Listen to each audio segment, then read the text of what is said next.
everybody, my name is Jacob Deaton and welcome back to another episode of Southern Wedding Professionals. And today I have the distinct privilege to be with one of Atlanta's most exciting planners that I've been reading about for a minute in various magazines and such.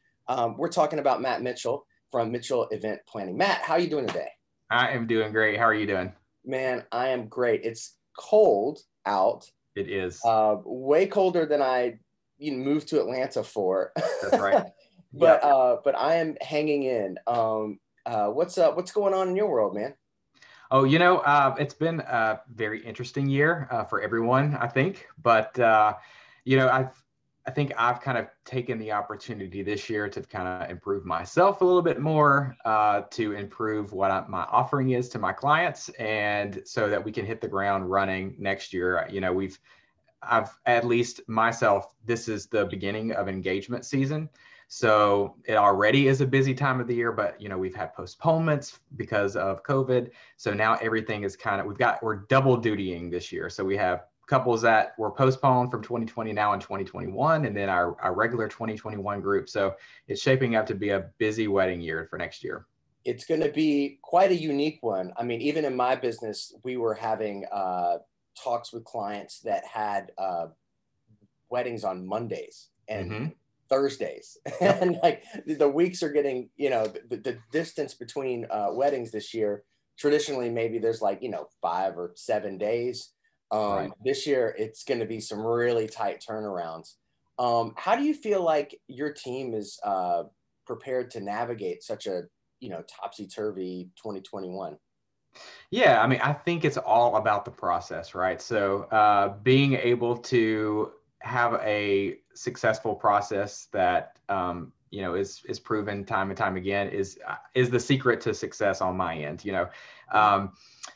If people don't know what they're doing, things can slip through the cracks. But if you have kind of those checks and balances and that clear timeline and guideline that you follow each time, that's kind of how we see success in all of our events. And so, I think that's just something that we will lean to, especially in this crazy year. I think we'll be just fine. But you're exactly right. It's just a lot of venues and things like that are seeing a lot more availability crunch. So you're seeing exactly right. More during the week weddings that you're not used to, just because dates are just not available for the amount of clients that want to get married. Yeah. And if we've proven anything through this pandemic is that weddings are recession proof, or not recession proof, pandemic proof. Yeah. It was also recession proof also, but Yeah. but it's definitely pandemic proof, which is rather interesting. Before we get too deep though, I want to back up. I want to give everybody a little bit of perspective about who you are, how you got here, what, your MO, all that kind of stuff. So Sure. Maybe let's start with just some broad strokes about your business, the type of things that you offer to clients. And then maybe we'll do a little biography deep dive here. Yeah, sure. So I am the owner and lead planner for Mitchell Event Planning, which is based out of Buckhead, Atlanta, but we do serve clients all throughout the Southeast and around the United States and beyond if they should want. We do primarily focus on the Atlanta area and the metro area, but we are willing to travel. So that's the great thing about the job is, it's really easier kind of within your own market, because you start to build relationships with other wedding pros and vendors, and that can really lead to, great opportunities for your clients. And we can talk about that a little bit later. But it's pretty much the same process no matter what or where you are, right? So the planning process doesn't change too much depending on the location. So we're willing to travel wherever, but I am a Master Certified Wedding Planner through the Bridal Society. So that was something that I worked on, as I kind of mentioned earlier, throughout this pandemic. I was a certified wedding planner, but decided that I would just take my education to a higher level, and now have the master certification title. But yeah, so we help clients, as I say, where they are in their planning journey. So we offer anything from the day of coordination package all the way up to full planning and everything in between. And so primarily work off a package system that we've kind of devised based off of the services that a lot of our clients have already or already seek from us. And the reason we do that is because we can package it together, provide them a discount, and it saves them some money in the long run. But we understand that, a wedding planning process is not cookie cutter. So we also offer any kind of a la carte items, or, just things that people can kind of really say, hey, I want that one that's in that package, but I don't see it over here. So we do add-on services and things like that, just to make sure that it's customized and really fits the clients and their specific needs. That's awesome. I feel like the majority of the people that I've been speaking with these days, there are some people that are all or nothing. Some of the people that I've spoke with are very, I'm a full on, wedding package planner type of situation. I don't do the day of, I don't do a partial planning or anything like that. Full service is the word I'm looking for here. Yep. Still early. I just had my cup of coffee. That's right. I find it more common that these days, a lot of people are kind of moving towards this. And I think people that listen to the podcast will know, just from hearing all the wedding planners I've spoken with, I feel like a lot of people are really embracing this a la carte sort of approach to what's happening in the, for the client in relation to working with the wedding planner. I find that really interesting, because it does allow for that extra level of overall customization to your weddings and your wants. Yeah. The reason I think that we offer it is because I will tell you, it is a lot easier to do full service because you're with the client from day one. You're in the know, and you don't really have that kind of, oh, let me hurry up and catch up to what they've done. And that can happen on a day of coordination package. They've spent a year planning this wedding, and you are here a month out trying to cram everything, all the knowledge that you need to execute on the day. But the thing is, I don't want, the last thing that I want is for you to be stressed out during your wedding, or to have to look to a family member or a friend to kind of be a planner on the day.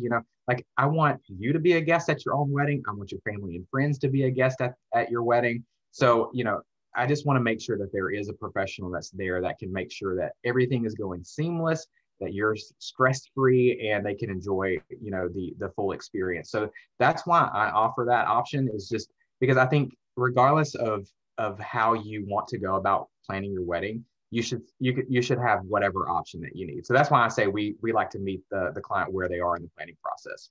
Right. And that is the joy. That is the joy and the pain of it, right?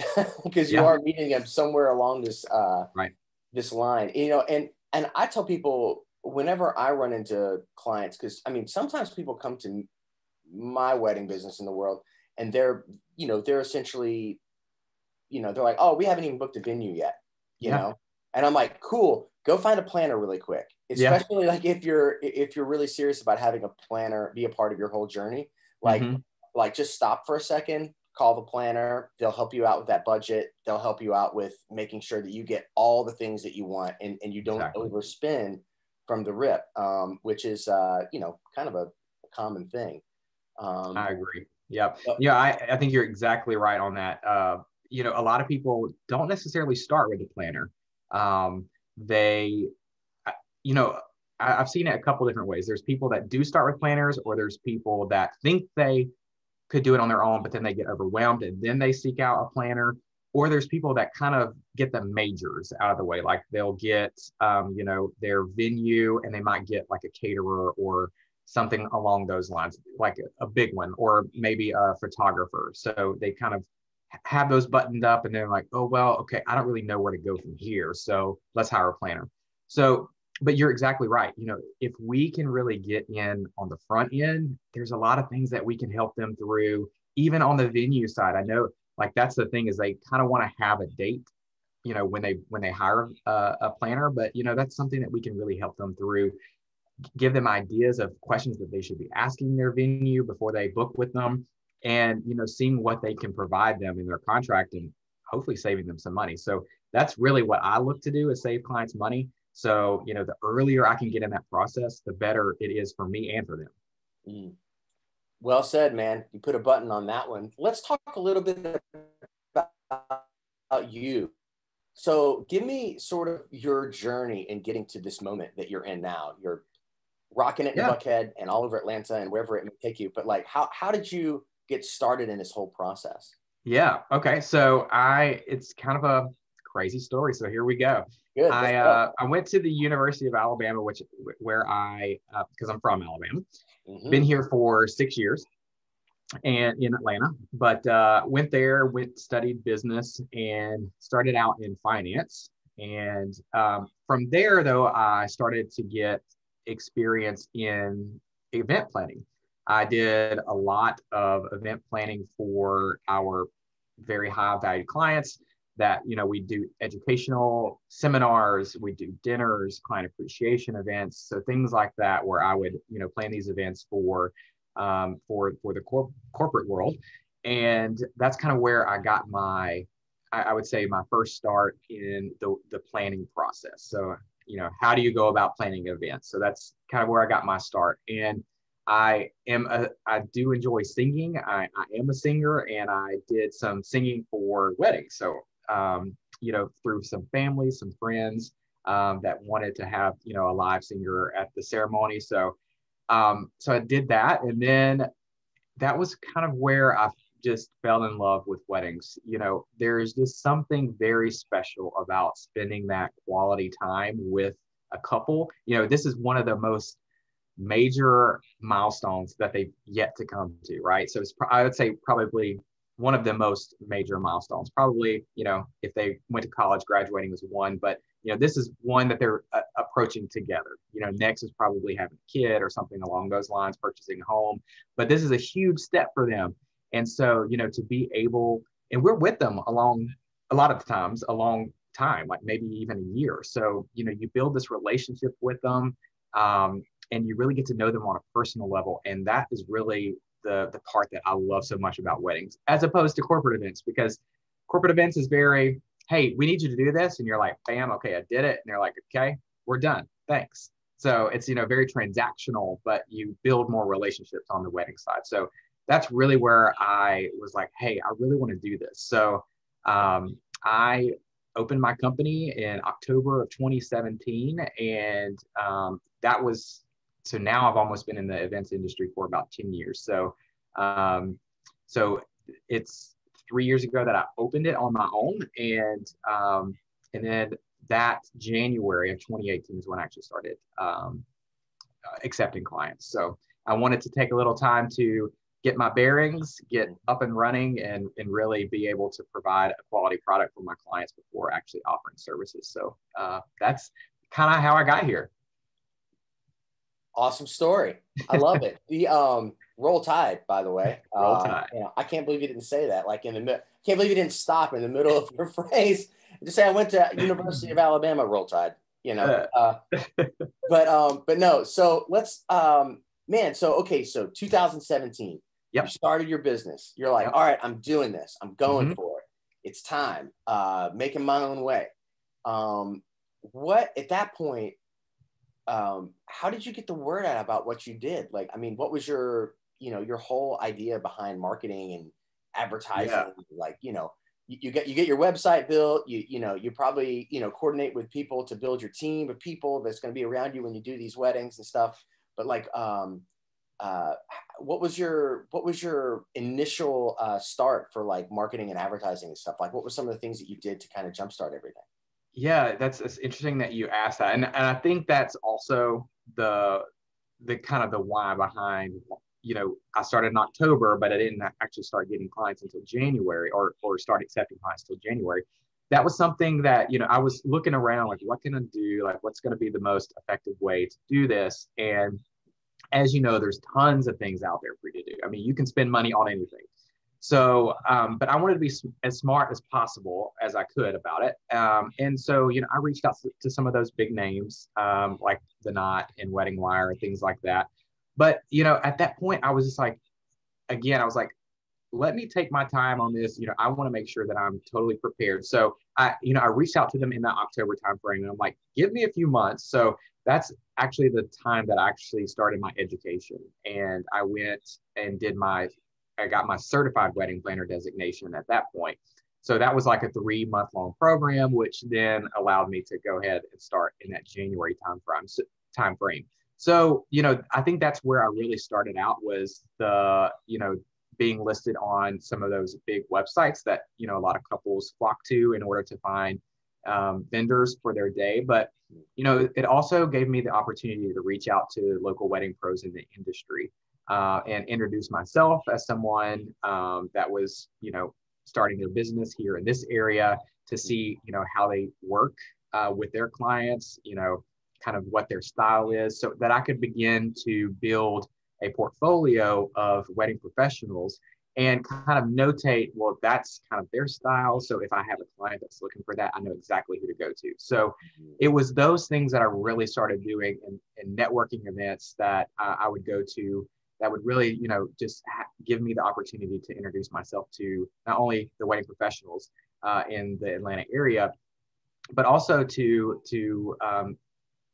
potential clients, because, I would go to open houses at venues, and, they'd have potential wedding couples come there and see their space and meet some of the vendors in the area. So between that and even just the good old fashioned, ads through either Google or Facebook, that's some of the ways that I initially got my start. And, but you know what, I think now I primarily really focus on word of mouth. So, the satisfaction of my past clients telling their family and friends about me, and again, my wedding pros. So, I have a great team that I work with all across Atlanta. So, I help bring them business. They help bring me business. So it's a great partnership.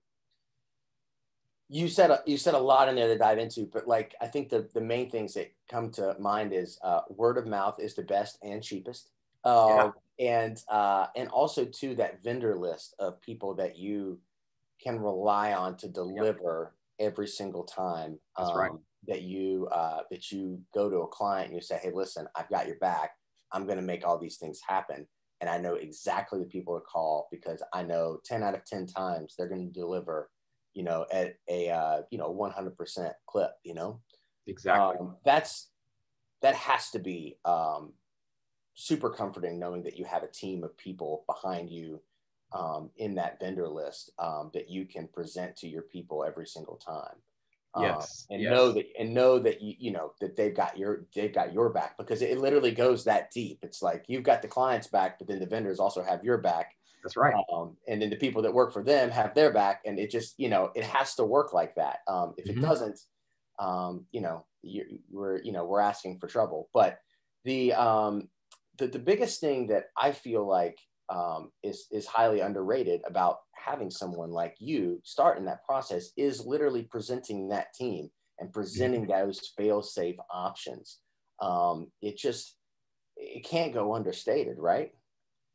Exactly right. And exactly kind of what you talked about is those relationships that we build. So for many of my wedding professional colleagues, I am the repeat customer.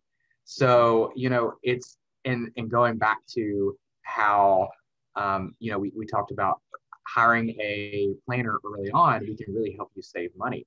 Because I work with these people and bring them so much business, they offer my clients exclusive discounts that they wouldn't find on their own. So if they went to their website, floristatlanta.com, and I don't know if that's actually a thing, but if they were to log on and try to find a florist on their own, they probably wouldn't get the preferred pricing that I can provide to my clients, just because of that relationship that I have with my wedding pros. And that goes across all of my wedding pros.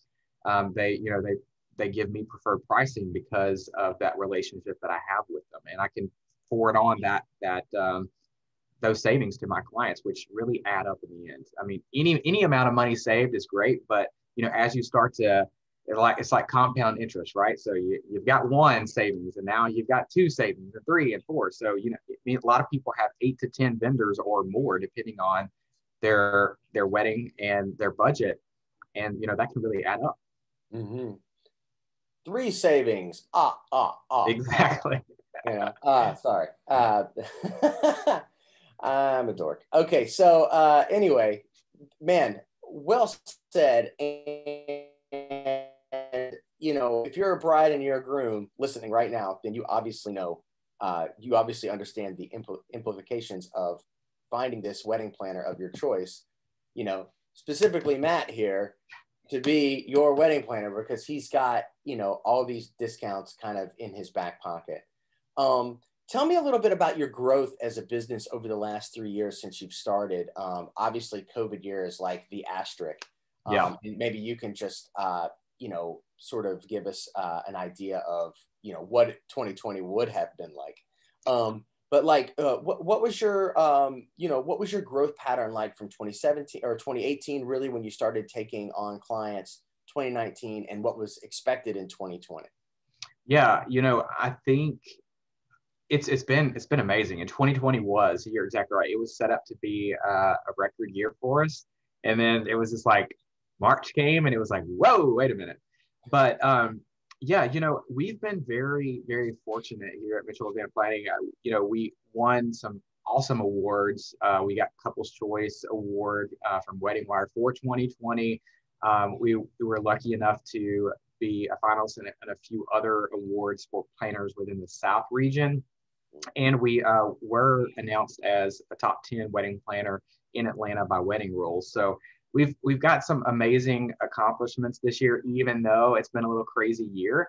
And I think those things have really kind of helped us kind of, again, keep that mentality, of like forward progress, and really kind of inspires us to keep adding more and more. And really, I think those are the things that really help us as we're moving into newer years. So I'll tell you that I'm probably 80% booked for 2021. And then, we're starting to book out in 2022. So those are all great things that I didn't know that we would be doing, back in 2017. So, we'll see kind of how 2021, kind of shakes out with a still, not, we have a vaccine, but like how quickly is it going to, come out? How bad is it going to get before, we get this thing tamed? So we'll see if 2021 has any wrenches to throw in our plans, but I think we're set up for success, and we've learned a lot this year. So that's what I'm really interested in, is to see how this will really affect even the event space for years to come. Just like, just being more careful and more cleanly and more, just making sure that, you're, I guess, keeping safety top of mind. So we'll see how that goes. Yeah, incredible. By the way, just starting your business and being, basically 80% at capacity already. That's incredible. And I find it just absolutely mind-boggling. Every time I talk to a planner or, an event space, it seems like everybody, the health of the industry, even through the pandemic, as it pertains to framing into the long term, seems to be very healthy, and seems to be very, we might be going through some rough times now, but the future is very bright, and for a lot of people. I've definitely seen some vendors close their doors, and, I think about those people, that I love, quite often, but overall, as a quote, community, it's really been very interesting to me that this has healthy, and this industry has stayed as healthy as it has, providing the circumstances. But I am also interested about these safety protocols that are being put into place, and how permanent are they going to be, and also like how, are these venues going to adopt these new practices just for the long term? Yep. Is America going to even adopt masks for the long term as far as it pertains to, like, if you're feeling ill, but you've got to go out of the house, are you going to wear a mask?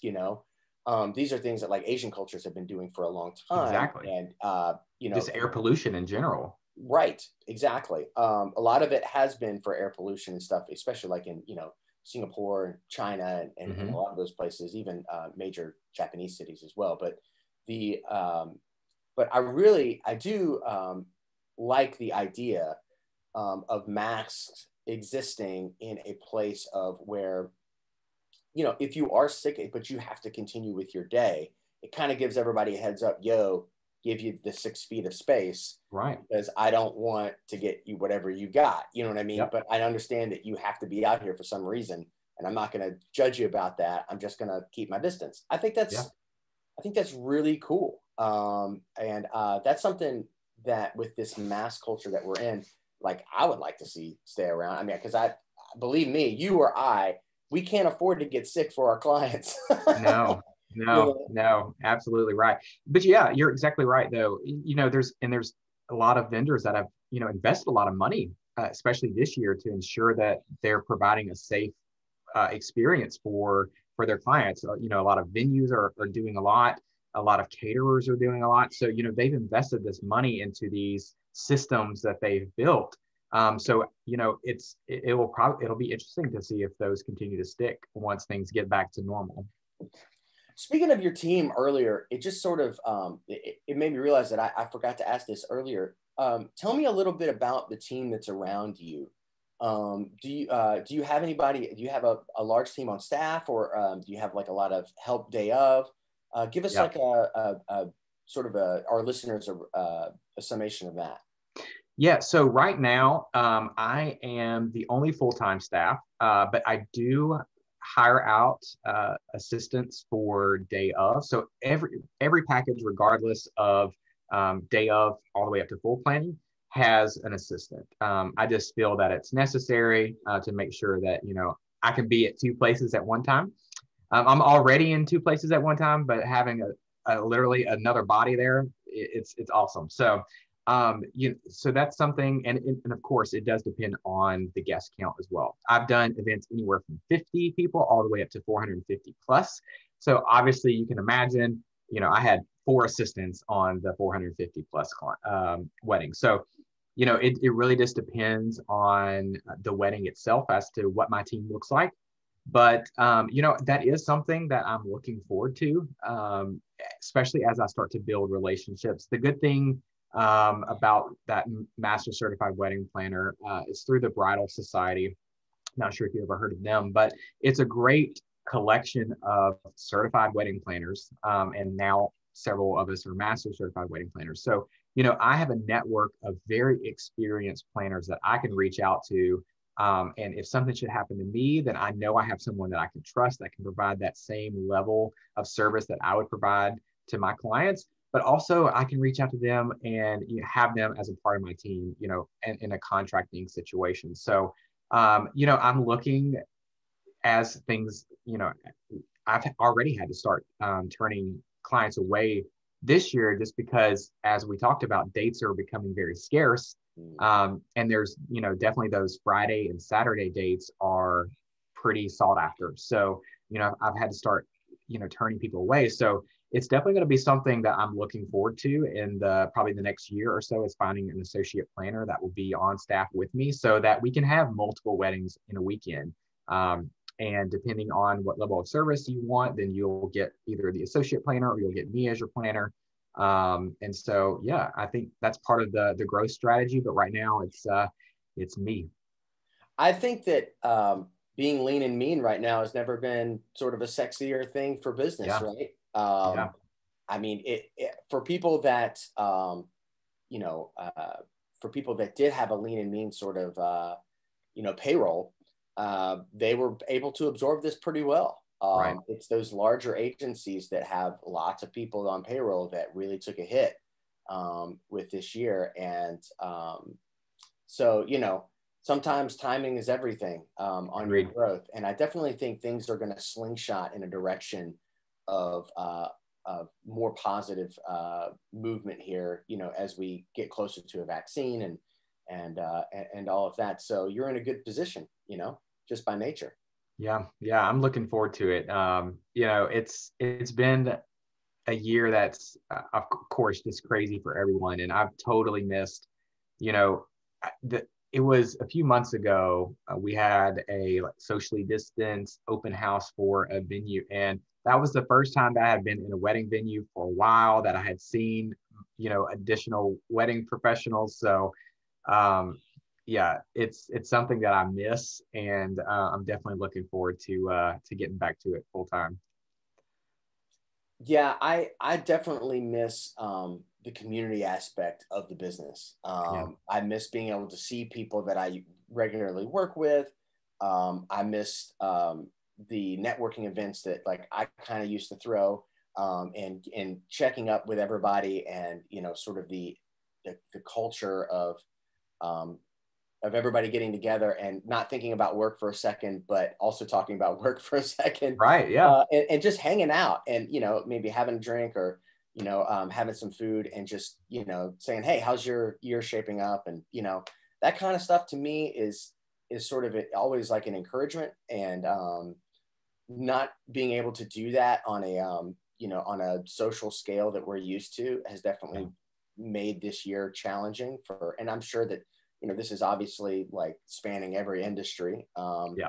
But you know, I definitely miss the community, and I can't wait to see some people and hug some necks and high Right. five some people. And you know, I think I think I'm no different than anyone else here. Exactly. Yeah, I agree 100%.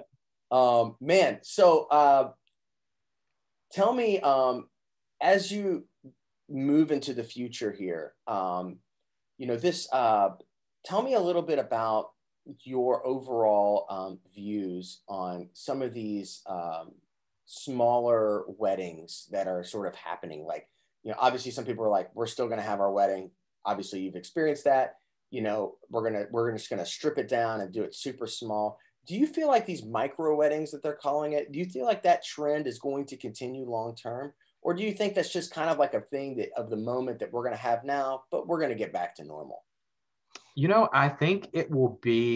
I think it'll be kind of woven into the fabric of weddings going forward. I think it's all about personal style as well. You know, there there's just tons of different couples that see things differently. There's definitely those couples that want to do that traditional wedding with, you know, all the things that everyone has always done. And then there's more of the contemporary couples that totally, you know, go against the grain of what is traditional in a wedding and what you should or, you know, shouldn't do. So it's very interesting to see the evolution of clients that are planning their events. And I think that the whole micro wedding is going to be, I think it's kind of like anything. It's going to be a trend. Now, whether it's sustained for a long time, I don't know.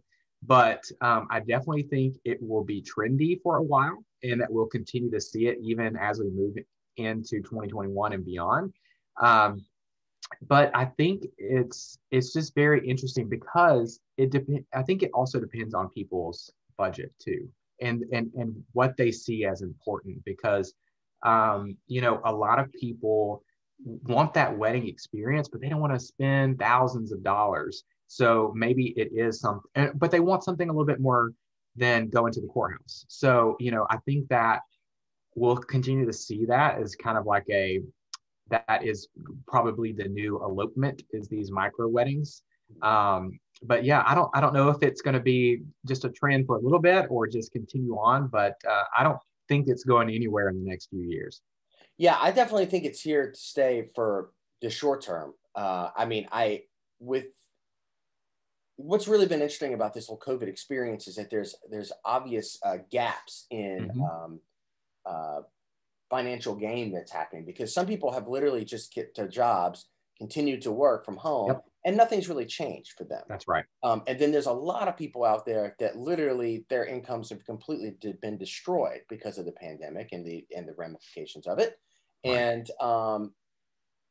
But they still want to get married, just like the person who hasn't lost their job. And I think that, until we see economic recovery, that this option, I think, is definitely I feel like it's going to stick around for a while. Just for that reason, if for any reason, for that reason alone. And that definitely comes with its own challenges. And from a planning perspective, I'm sure, because, the larger weddings or the larger budget weddings are obviously going to pay more, but, those micro weddings are super important for clients too. And being able to balance both, I think is definitely a trend that a lot of planners are seeing. Yeah, what I've seen on the planning side for micro weddings is, but it gives us the ability to do multiple weddings in a weekend. So you can do, depending on how, early you start, at minimum 3 weddings, if not 5, in a day.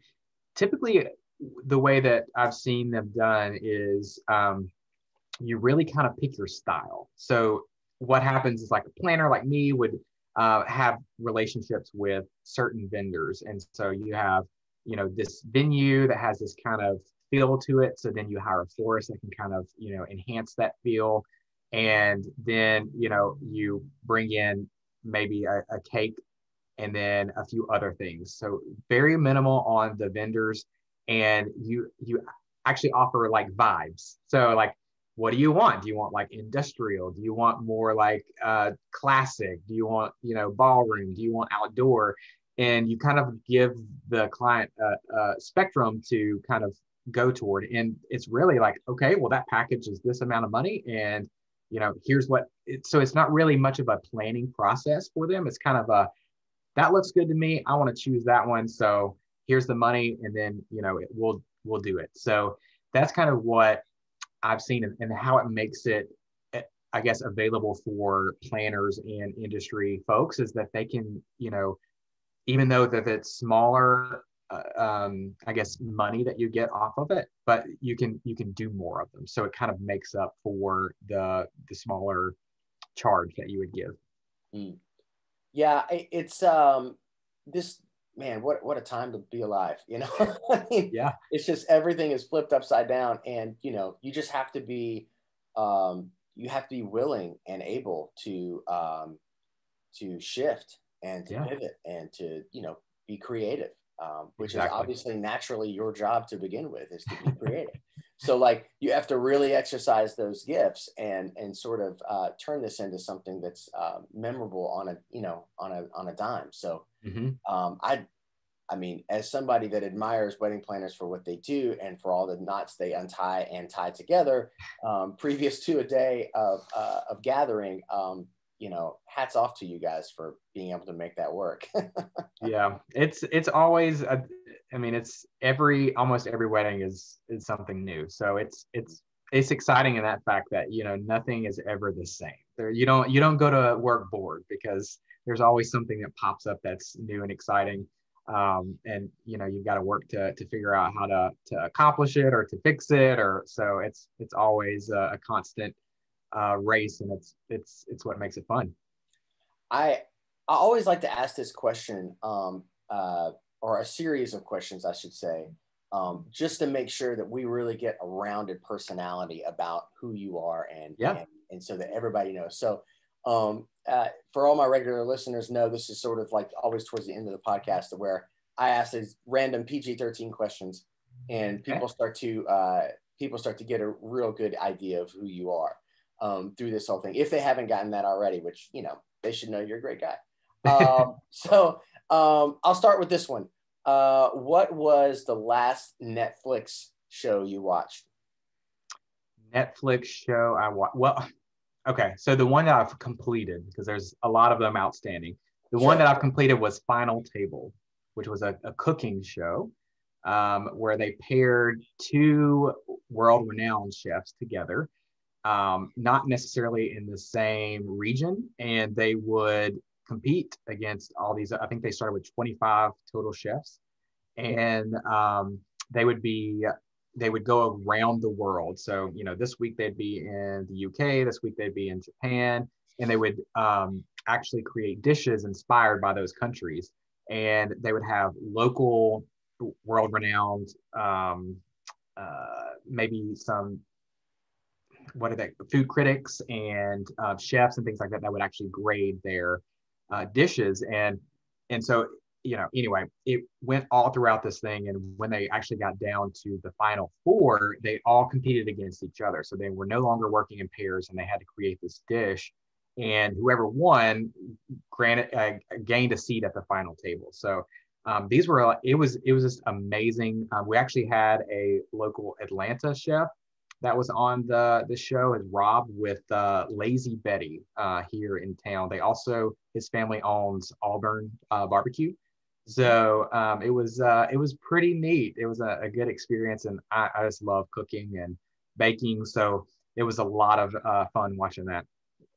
I didn't know that he was on that. And I've heard of this show, but I've not watched it yet. And I've been more fascinated with learning how to be a better cook in the last 8 months of a pandemic than I've had in my life. That's right.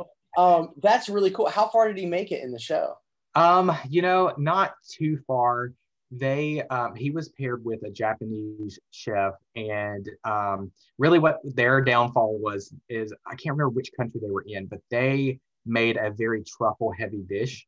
And if truffle is a very distinct and potent flavor, and it was just, it was piled on, and that was kind of the downfall for them. It was just a little too overpowering, and the judges just decided that was kind of the, when you're competing with that level of caliber, it's the tiny details that really matter, and that was what sent them home. But I think he made it to 3 or 4 rounds. Hey, that's a solid showing, I think, for anybody that's looking for a good PR bump for their restaurants. Absolutely. That's killer. So that leads me to food. You got a couple people coming over. They're really special. You gotta make the dish. What are you making? Well, I really enjoy making, I'm a fan. It depends, number one, because there's a lot of people that have dietary restrictions these days, but I love a good steak. So if as long as everyone is cool with red meat, then that's going to be it. I like to do a little cast iron skillet steak with some rosemary and garlic and butter, and then you sear it on there, and then you stick it in the oven and get it nice and to temperature. And then I guess it really depends on who else is coming, but I love a good, speaking of truffle, some crispy truffle Parmesan, I'm blanking, Brussels sprouts. So good. Yeah, that's one of my go-tos. So that would probably be it, with a nice pairing of red wine.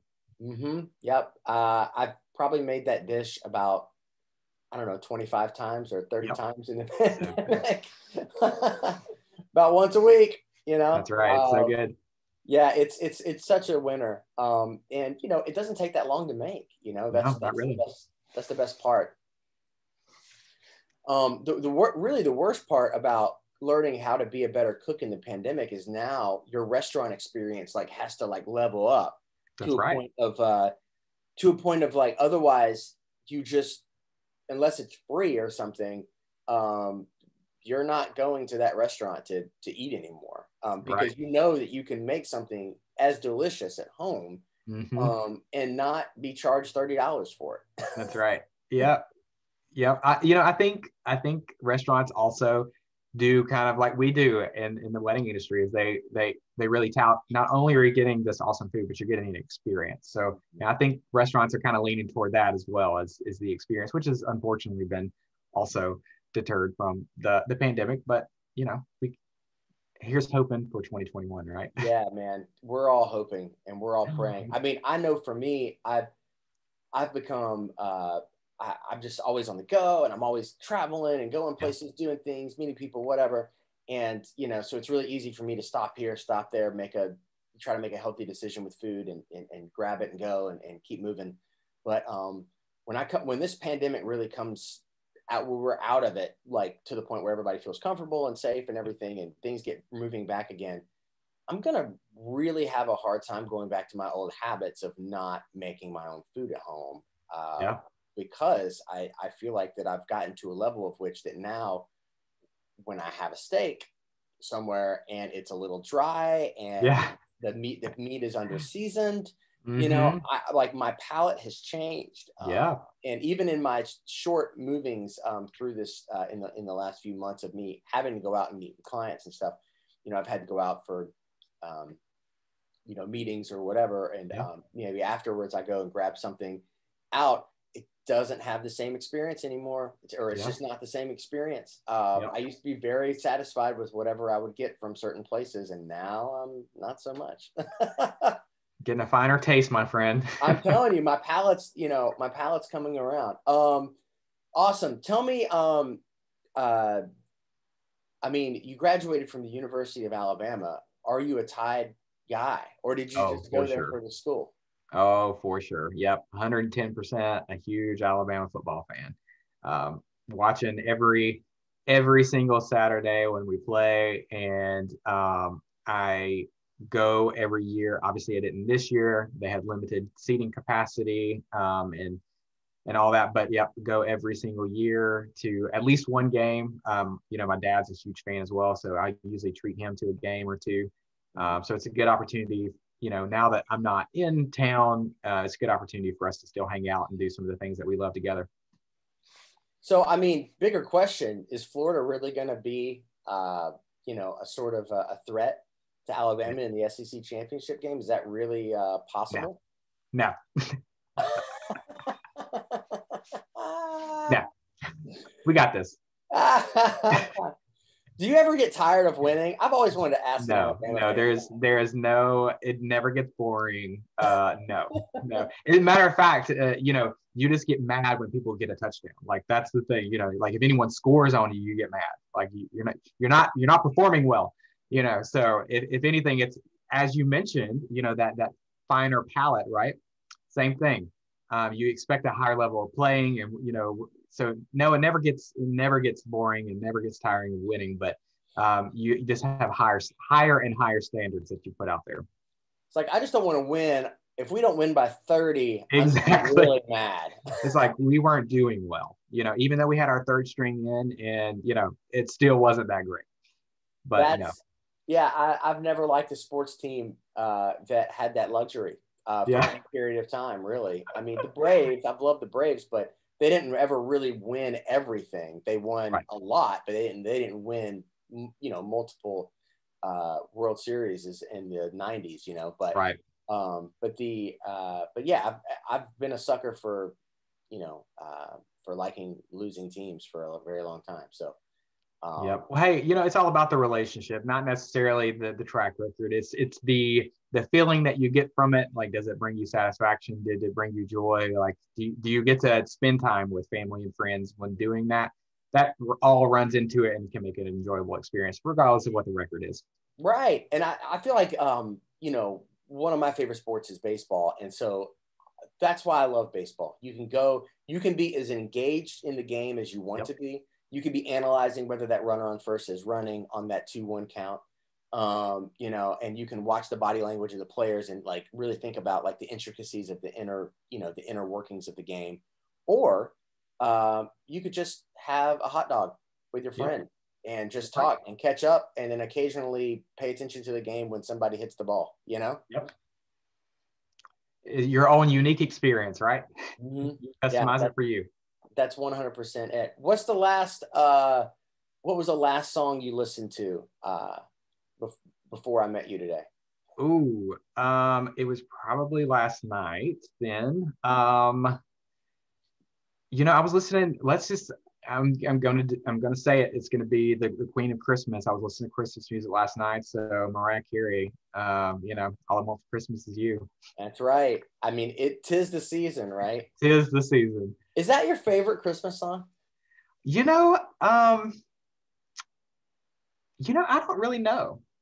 It's definitely one that when you well, at least I'm not one that's like, oh, not again. But it's just like, it's literally the epitome of Christmas to me. Like when I hear it, I'm like, oh, right. Like it's that time of year. It's really here because, a lot of times the hustle and bustle can get to you. And I don't know about you, but that as I was younger, things were, it seemed like it took forever to get to Christmas, but now, it's like you blink and it's Christmas, and sometimes it just doesn't feel like it. So every time I hear that song, I'm just like, okay, it's time, it's here, let's do this. So it kind of jazzes me up for Christmas for sure. So my jazz up for Christmas is I have to hear the music from Charlie Brown Christmas or watch Charlie Brown Christmas. Yes. And I have to have a hot chocolate in my hand. If I do those two things, that puts me in the mood. That's a good one. That's a good one. For a long time, because I'm in Atlanta, right? Yeah, and for a long time, I'm in Atlanta, because I'm also in Atlanta. I would go to watch my friends play the whole entire Charlie Brown Christmas with like the movie playing and on a video screen while they play all the music from it. That's awesome. And then I would get my hot chocolate, and then I would walk out and I'd feel the love and the spirit. You know what I mean? You're ready to go. You're like, it's December and I'm ready to give some gifts. Yeah. Well, man, Matt, thank you so much for joining Southern Wedding Professionals today. I'm so thankful for you taking your time. I know you're busy, and I really hope that you had a good time. I did. Yeah. Thanks so much for the time today. It was a blast. So great to talk to you and get to know more about you as well. So happy to come back anytime. Yeah, you're going to. So give me some time, and we're gonna get back together, and we're gonna do this again. Once again, this is Matt. I'm Jacob. This has been another episode of Southern Wedding Professionals, and we will see you next time.